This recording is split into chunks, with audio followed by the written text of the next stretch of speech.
All right, good morning, listeners. You're listening to Lament of Hope blog and podcast. I'm excited today. I'm speaking with Anne Brun. She is a Norwegian singer, so it's actually the afternoon for her.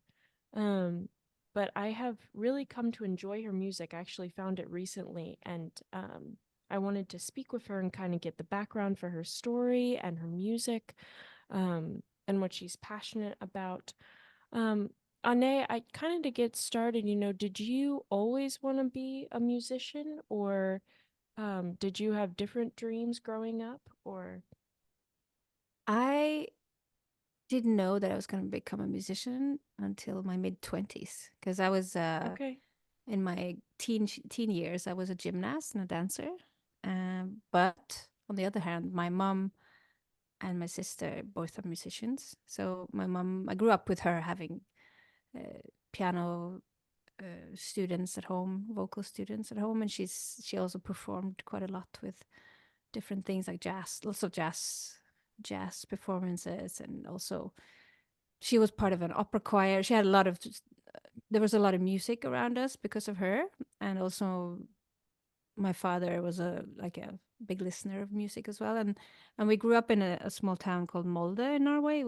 That we have this international jazz festival each year. So growing Hmm, up, that was a big part of every summer going and seeing all the big stars. So when I started playing guitar around I was 21, I think. oh I wow. had played some piano because my mom had taught me. But when I started playing guitar, I started singing along, and it was strange because I realized pretty quickly that I had been singing all my life, like at home, singing along to music and singing.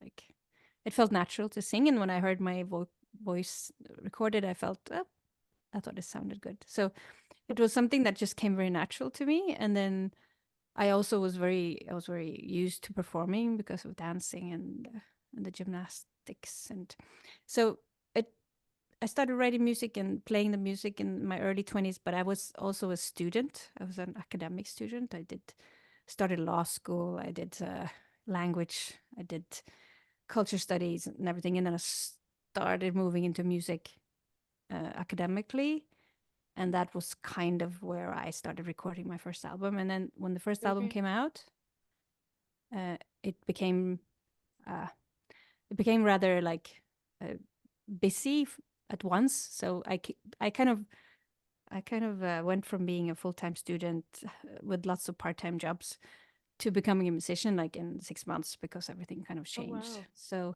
I didn't really know that I was going to be a full time musician before those exact 6 months, I think.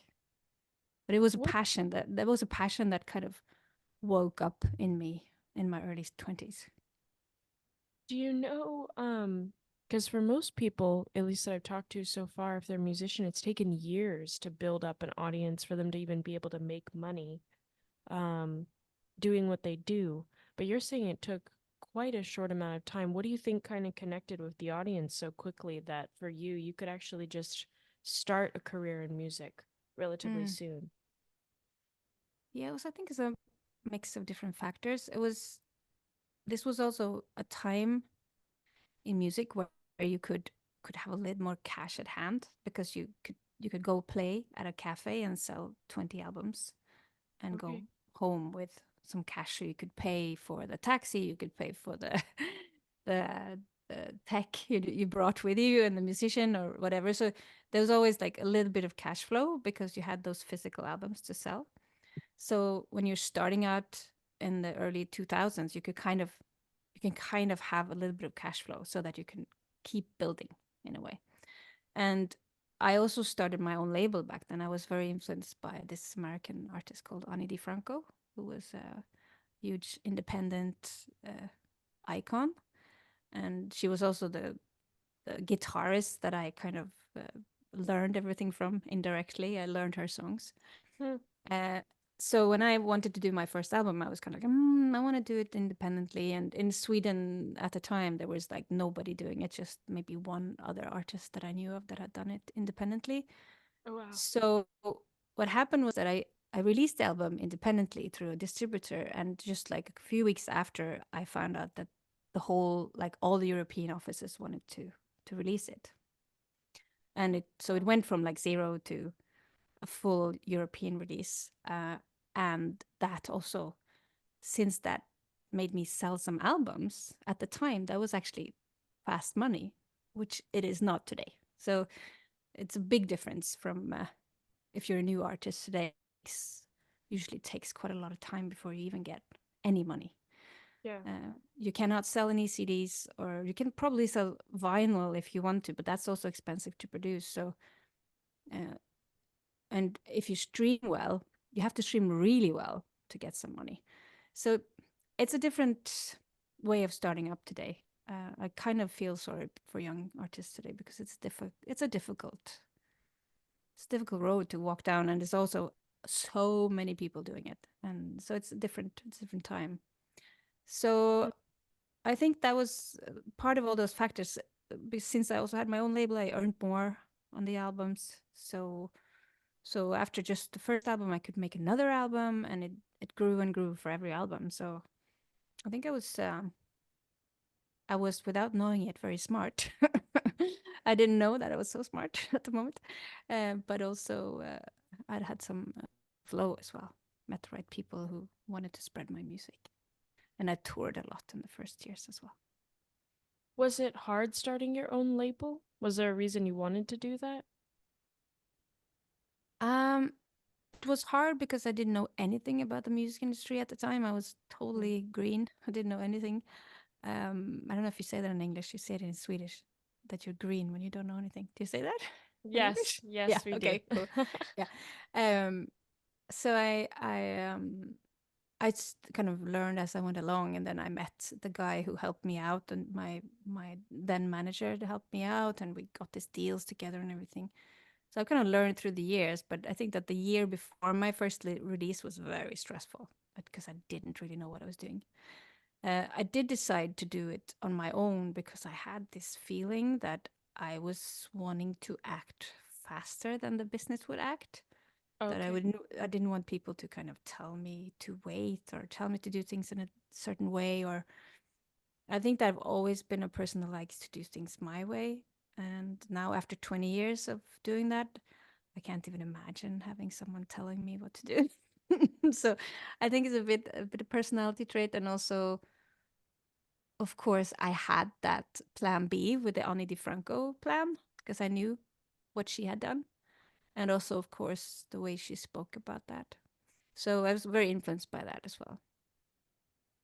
What have you found to be the hardest part of being independent, even as you've grown? And it's probably, it's easier now, more people know you, your music is more widespread. But what do you find still difficult about being independent musician? Mm. Well, if you're part of a bigger system, a bigger machine, like Universal or something, you can have some extra leverage from your peers. Like if you have artist colleagues that are bigger artists than you, or they can help you. They can make you tag along, kind of go on Yeah. tours with them, and that you get those opportunities. Um, and the same with PR and radio and everything, that they can kind of put you in that group. Like you get help to get more attention because you're kind of part of a push from the big company. So that's one of the things I think can be harder when you're independent. Yeah. Um, and then, of course, resources. If you need to invest a lot of money in release, or you want to do like big billboards or a big tour, sometimes that can be good to have a big company behind you that can help you out and give you advances and stuff like that. And also like the big team that you get at a big company, you can have. It's fun when I see my colleagues who are on the bigger label. They can arrive to a job that we both are doing, like a TV show or whatever, and they have like 4 people with them, and I'm always like me with maybe one more. So it's also like a team thing. That's such a big. It's a much bigger team, Yeah. which sometimes I feel like, oh, that would be nice. But the since I have been doing very well, I have also had the resources to invest in my new projects, and I've also been I've also had like major artists reach out to me to tour and everything. I did a major like Peter Gabriel tour. Peter Gabriel, I don't know if you know Peter Gabriel, is like a huge artist, yeah, and he a North America tour and European tour. So we went around playing in mid 2000. It was like 2010, 11. I did like big tours with him, and I've been out with the Norwegian band Aha. I've done a lot of different shows with big artists because they reach out to me. So I've had that opportunity because they like my music. So that's good. So I think it's mostly about muscles. Like they have muscles, Yeah. commercial muscles that you don't have as an indie.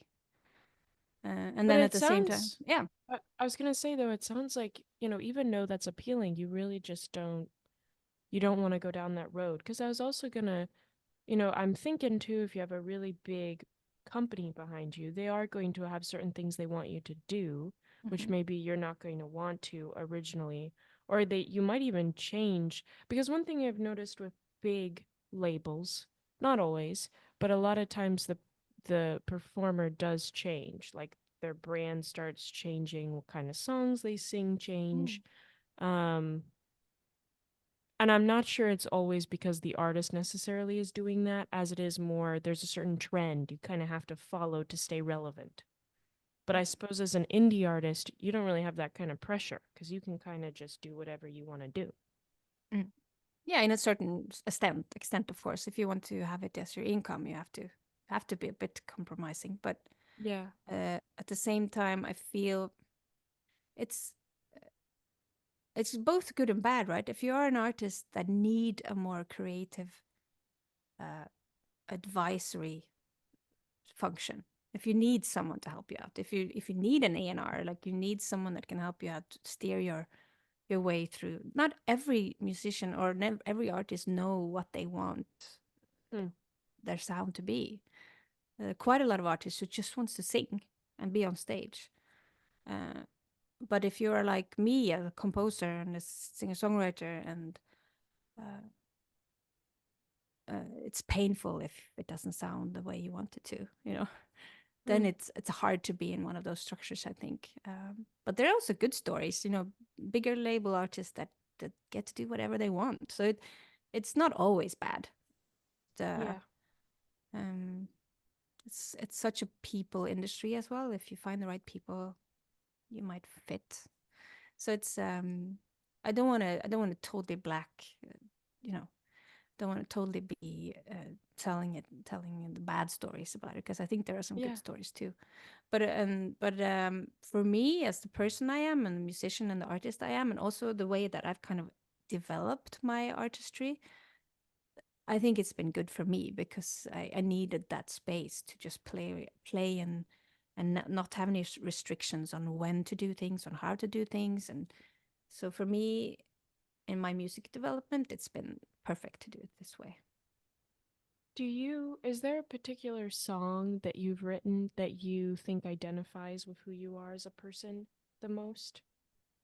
That's a good question. I think there's a lot of songs that I've written that are about um, like pivotal moments in your life where you kind of feel that you need to make choices or you need to choose yourself, your worth, and you have to kind of go through changes and take another path just because you feel you're on the wrong path. I think I spent a lot of time in my songwriting almost researching my own situation, like finding my path through writing. So there's this hmm,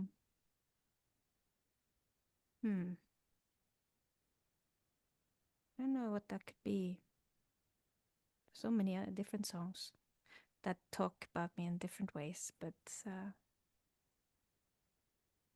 um,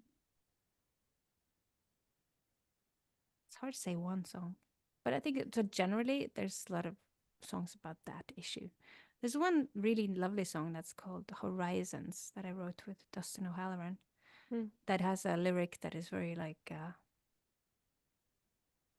it's about the magic of life somehow. Like if I always try to come back to that sparkling moment of enjoying life.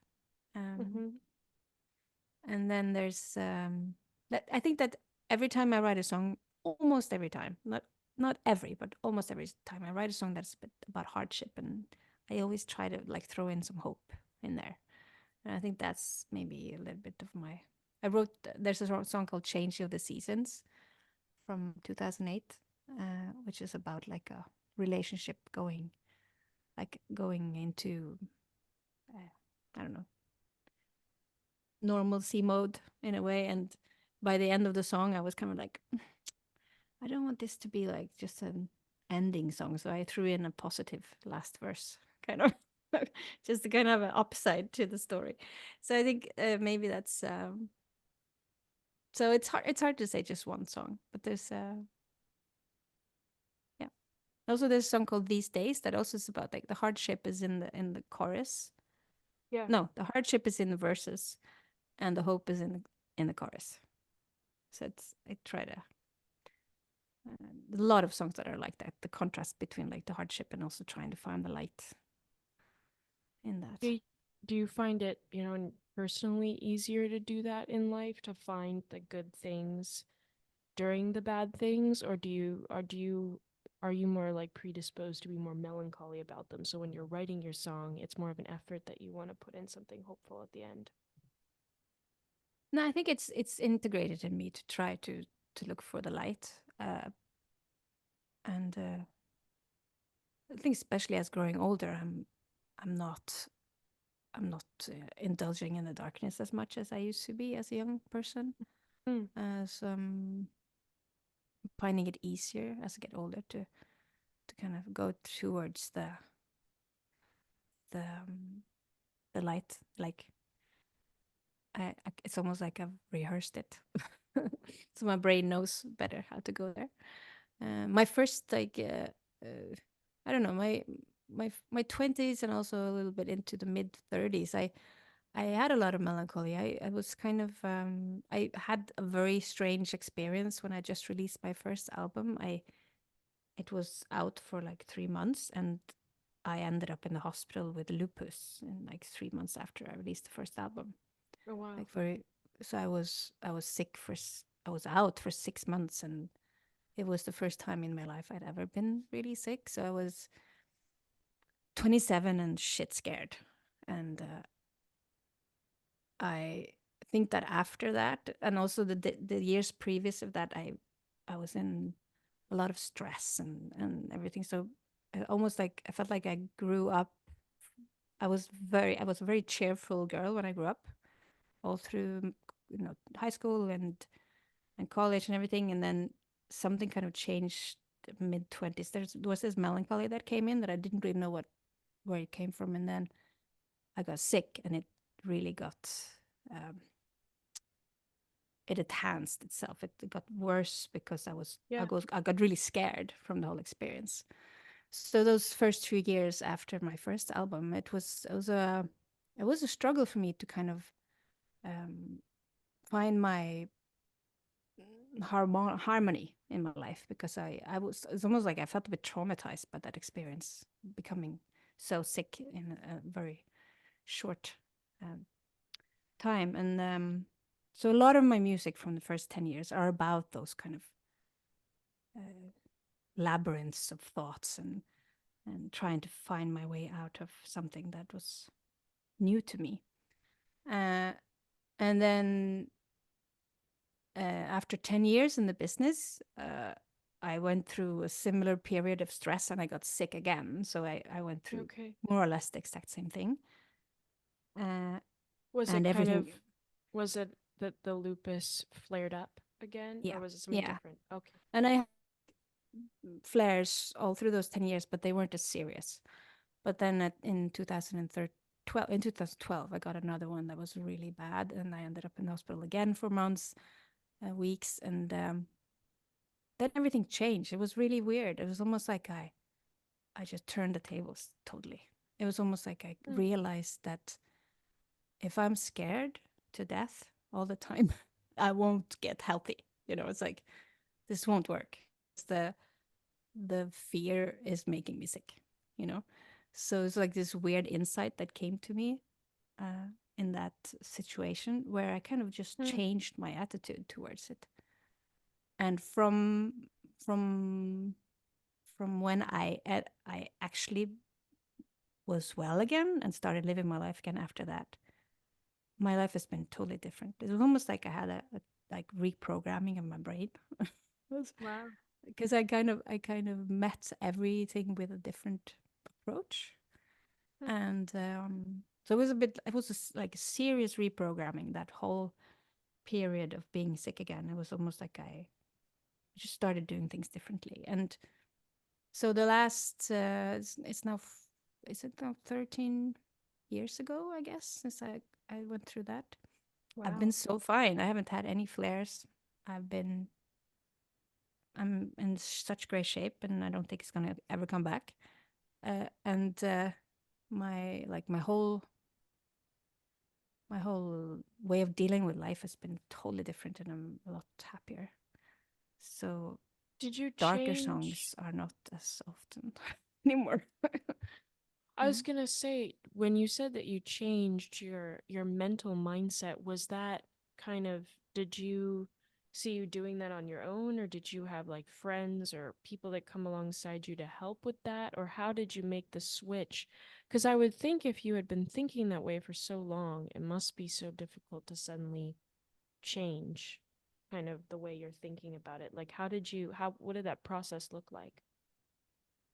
Well, I think I was probably something that was going on in my subconscious as well. You know, all these years, like, what am I doing? You know, what am I doing Mm. to myself going through all this? I had sleeping. I was easily weary at night, and all that kind of stuff. And when you don't sleep enough, you get even more weary, and it Oh becomes really yeah. bad. So I went to therapy for years and tried to take care of this, but then and I think I kind of by by coincidence and also by like I don't know intuition, I kind of figured that I needed to work more cognitively. Like my brain needs to understand that it has to take different paths and it's Mm. so as I was kind of feeling the symptoms coming back and I was getting worse in 2012, I came over this this kind of technique called lighting process. It's kind of um well, it's actually recharging a brain paths. It's what do you call it? It's reprogramming, almost like NLP. If you know what NLP is, it's like you you say that you can actually change the way your brain works until you're like old. Doesn't matter how it's faster when you're a kid, but it can always change the way you think and the way your brain works. Yeah. And I read about this, and this particular technique, lighting process, was made for people who have exhaustion syndrome, Mm. uh, which Okay. is was very much like a symptom based disease that you almost can't find. Often you can't even find anything on the test results, but people are just exhausted. They have brain fog, all the kind of symptoms. And lupus can be a bit the same. And I just, the whole thing is that if you manage to keep your stress levels and your stress hormones in check, if you manage to give your body more of the good hormones, you can actually heal your cells. This is like science. It's not an holistic or even a spiritual thing. It's a science that if the stress hormones are giving you, if you give them a break and you give your Yeah. body that, you actually get time to heal. So when I understood that connection, that I had to kind of give myself a peace and quiet from being afraid, it made so much sense. It's like, okay, because I think I thought intuitively that being afraid was a way of protecting myself from what was dangerous, right? That's Yeah. like what we do, the fight and flight and everything. And I think that my body was just like responding with red alert all the time to protect me from whatever could happen to me. But then I kind of understood it as a more like intellectual insight that that strategy is even making everything worse. So the best thing you can do for yourself is try to find as much peace as possible in your body and happiness. So I started just working on reprogramming everything. And I also took that course, the lightning process course, which is it's a course that's made by a British guy called Phil Parker. And I went to a course and I started um, practicing that kind of technique, and it really helped me. And it's been a really good way of moving through life in every situation. It's about actually understanding that you have much more power over your state of mind than you think. I think that when I was younger, I didn't think I had any power of how I was feeling. I think I was feeling more like a hostage in your state of Yeah. mind, like I'm feeling Hmm. sad and I can't do anything about it, that. But I think that today, and through that, also that realization, I understand that there's quite a lot you can do actually to adjust your state of mind, because the brain is such a powerful thing, and it's a lot of hormonal things that you can adjust to make you feel in a better state of mind. So it's a combination of some kind of intuitional learning, and also this course and this science that I read. Hmm. It's interesting though, because as we've been talking about the music before, I do think a lot of music now, especially from indie singers, as well as just, big name singers, is really sad, actually. It is Yeah. pretty, it does highlight the real lows of life and kind of Mm. stays there a lot of the time. Um, for you, you've mentioned that you've kind of moved from focusing on the more depressing aspects to kind of lightening up your music more to other elements of life. Do you feel that, like, what are your thoughts on the music industry? Because the music industry is, right now, there's just a lot about depression and sadness, Mm. which I think our culture, especially young people, it's very relevant to them because that's a huge thing that we deal with, especially, Mm. mental illness Mm. and all of this. Um, but do you think that that can be too negative over time? Or what do you think about just that ultra focus on the sadness and the depression that people experience? Um, I still write about those things. I think I just write about it in a different way today. Um, Hmm.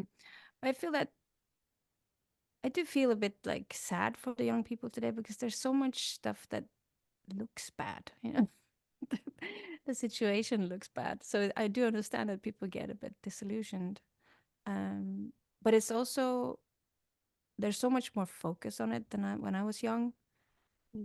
which is good and bad, because when the first time I got a panic attack, I had never even heard about a panic attack before. I didn't even know what it was. So I went to the emergency room and kind of like, I think I'm dying. And they're like, no, you're having a panic attack. What is that?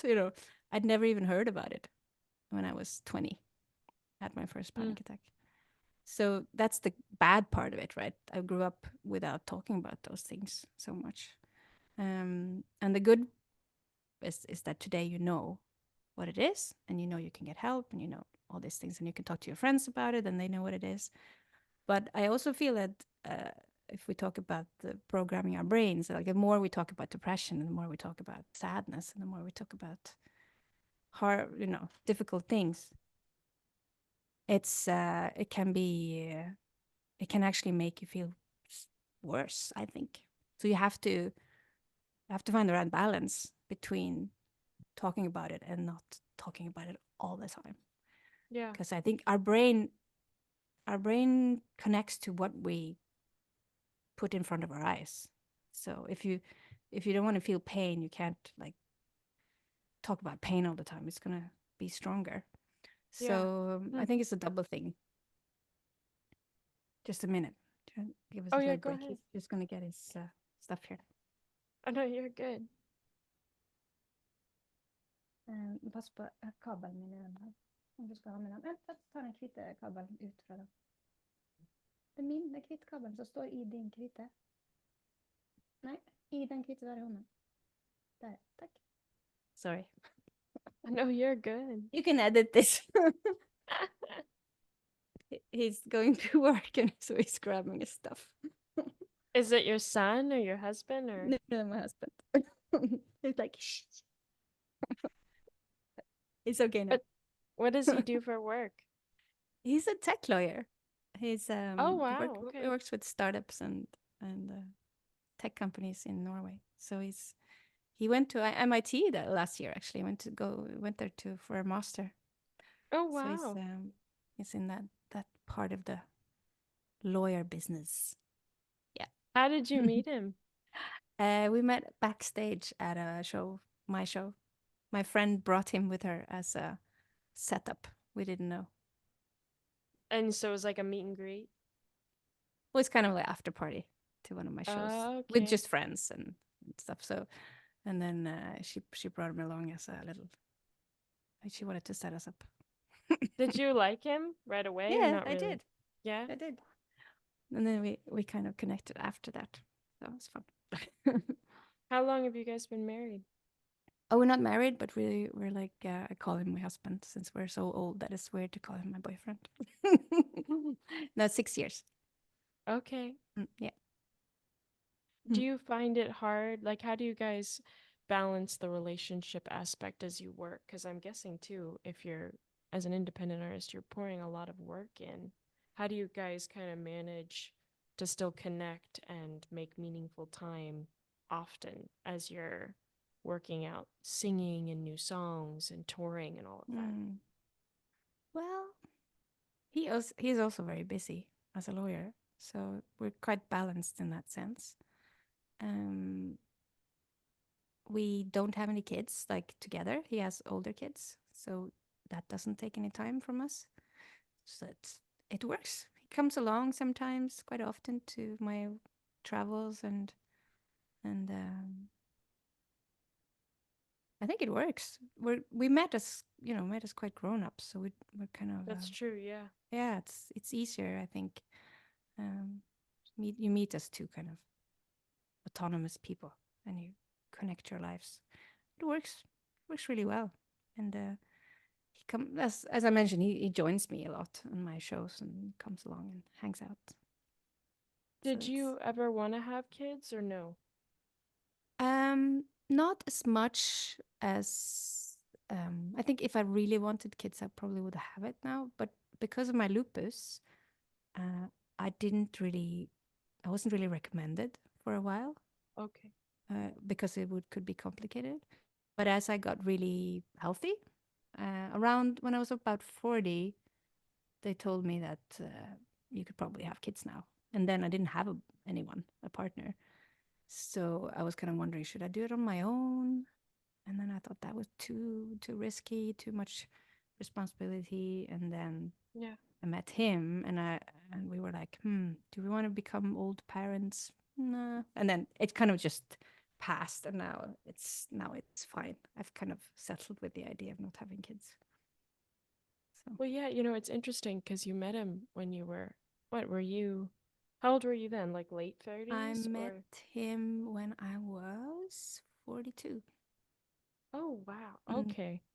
So how old are you now? 48. Yeah, you really don't look that. Okay. So you're actually, so you're right. The time to be a parent has passed you by. Well, I could now, of course, probably if I wanted to. I think Like physically I adopt could. a kid, you mean? I think I physically could probably have a kid still, but it's more like, do I want to be like 60 when the kid is 14, or Yeah. do I want to be? It was more that kind of age, not like now, but more how old will I be when the kid is 20? Yeah. That kind of thinking. So I think we both agreed that we wanted to be healthy and live our lives. Is there something in life you really enjoy apart from music? Do you have either a hobby or is there something you just really enjoy doing on the daily that doesn't involve music? I do. I am a very social person. I love my friends. Love to hang out with friends. And just I'm one of those that really get a lot of energy by hanging out with people. I like to. I've just since I've moved back to Norway, lived in Sweden for many many years in Stockholm, and now I semi moved, so I'm here most of the time in Oslo, and then I'm in Stockholm also. Here in Oslo, there's a lot of nature, a lot of hiking, a lot of beautiful scenery, and it's And it very must very be gorgeous. close. Yeah. It's so close. It's just like 10 minutes with a car or on the subway, and you're like can go out into nature. Um, and since I moved back, I've done that a lot, kind of taken that back into my life. I really love that. It's almost like uh, when started walking in the forest on my own in the pandemic when I came here. It's like I got almost like I almost cried because I felt, wow, I haven't done this since I moved from Norway 20 years ago, and it's Wow. such a powerful thing. It's so beautiful to be able to walk around alone in an empty forest because, yeah, it's so beautiful. So that's one Has of the it, that's one of the things I've kind of taken back in my life, and I really love to do that. that must have been some inspiration for your songs, I would think. Yeah, I think I've always brought nature into my lyrics, but after that, there's almost even more that I kind of connected to it, and yeah, it's Norway is a very beautiful country. It has a lot of beautiful areas. So it's I kind of reconnected with that when I moved back. Stockholm is a very urban city, and I love that as well. But it made me kind of disconnect a little bit with that part of life.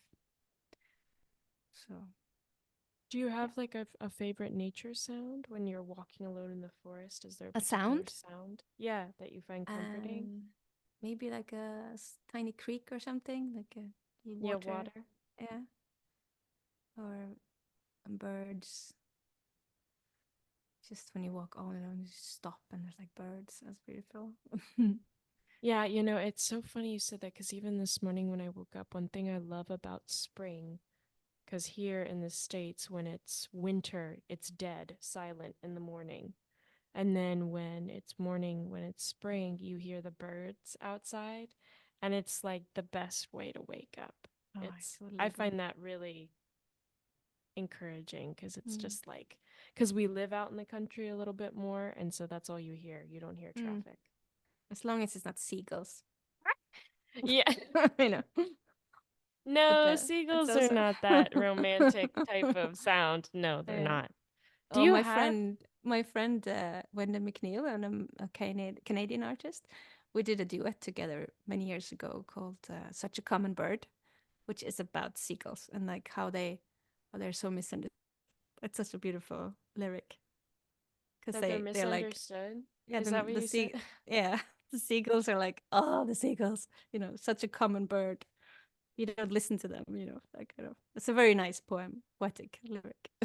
Well, I feel like we've spoiled them too, because if you're at a beach, people always feed them. So Yeah, that's probably in part why they're really noisy, because they yeah, just want food that mm, you started giving them. So, yeah, exactly. We didn't teach them well.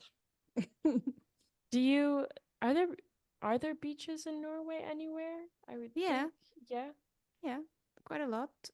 The thing is that up north, where it's very cold in the winter and dark, and a lot of sun in the summer, when you come all the way up, it's like 24 hours flight there.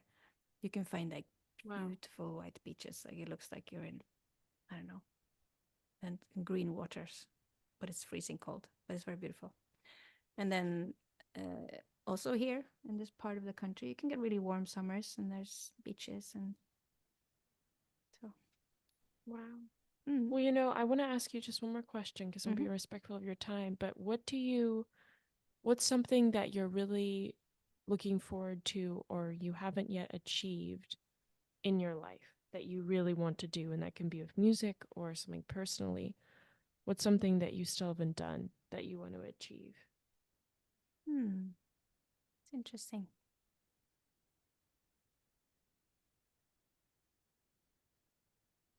What could that be? I know there's so much to choose from. Yeah. I've done a lot of fun things in my life. I think that through my work and 20 years of doing this, I've been traveling a lot. I've seen a lot of places. I've experienced a lot of like glamorous, fantastic stuff. Uh, but it's always in the end that you always want something that feels substantial, right? And I guess any like human connection that feels substantial, I feel is very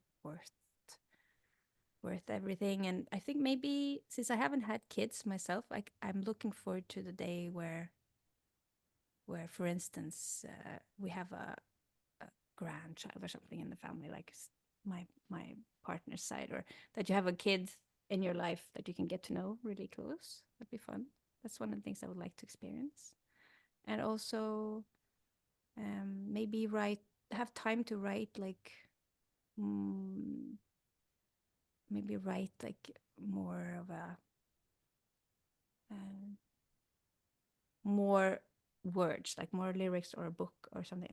Time to indulge in that, perhaps. I think. And I That want a would dog. be. You want a dog? I've had a That, dog, but I gave it up because I didn't have time to travel with it, so I gave it to my parents. But I just had him for a little while, and now I'd like to have a dog again in my life. I love dogs so much. did he die? You can't get him He back? did die. He got Oh, hit by a car. oh my It was God. terrible. So terrible. You know, that's crazy. Is so many people I talk to, though, that's how their dog dies. I don't know It's so why. It just terrible. sounds. Ugh. It was a total trauma for my mom. She was the one walking him. He was Uh, one of those rescue dogs, and it was really a character. You should Amazing. get another dog now that you're settled I more. will You should get get a another dog. dog. Yeah. I will. I am definitely gonna And have a then dog. you can write a song about it or Yeah. can be the theme of the Yeah, yeah. new of a new album. Could be. The love of a Well, dog. yes, you know, it's the simple things. I too, just like you, a little opposite, but I really want a cat. Yeah. I love holding animals. Whenever I hold an Mm, animal, I like get all this, you get this rush of like happy, mm, and you just, if you're stressed, it just goes away for a mm. second. It does, And right? so, yeah, it's crazy. So Yeah. I agree with you. I want an animal too. Well, it's, I feel that every question you asked me today, I wanted to ask you the same, but that would be more like a, conversation more than a podcast. So I was like kind of, I know, damn it, Eve. Yeah, I really wanted to ask I you all the same questions. I'm so wish curious. we could, yeah, I wish I lived closer to you. I Yeah. live very far away. Yeah. So do you study now, or do you work, or what do you do? I do. I work now. I'm almost 2 years removed from college. Okay. So, Mm, um, yeah, I'm working now, which is fact. That's where I'm gonna go after we finish. You got me up early, which thank you for that. 'Cause sometimes yeah. I don't want to wake up. Yeah. Well, That's good. Anne, Well, thank you so much. This has been such a gift to talk with you. I've thank you. just enjoyed it. It's been such a cool conversation, and I thank you for sharing too about your process with music, but also with your mental Mm. outlook on life. It's been really interesting to hear. I think it's something that I have really digested so much that I can talk about it in a way that I feel perhaps can give something to others. Because talking about these kind of things is something um, I don't think people should just open up and talk about these kind of things if they haven't really dealt with it. Because then you can, it's almost Mm, like you do a therapy session, you know. So I just feel that if you've been through something in life that can perhaps help other people, you should tell the story. And I also feel the same with songs, as you talked about earlier, all the sad songs. I think that all the sad songs are, small pockets of connection for people. If you yeah, happen to be in a mm, period of your life when you need that song, that can like save you, right? So I feel that when you pour your heart into a song and you tell the story about how you feel, and you're honest about it, there's yeah, probably going to be someone who's going to connect to it, because we are pretty universal as human beings. And that's why I think that the sad songs are always needed, because there's always going to be someone that needs it in a certain moment in their life. So I think That's true. definitely um, they definitely have their place, and the happy songs uh, have also their place, but it doesn't need the happy songs doesn't really need to have so much substance. It's more like a endorphin kick.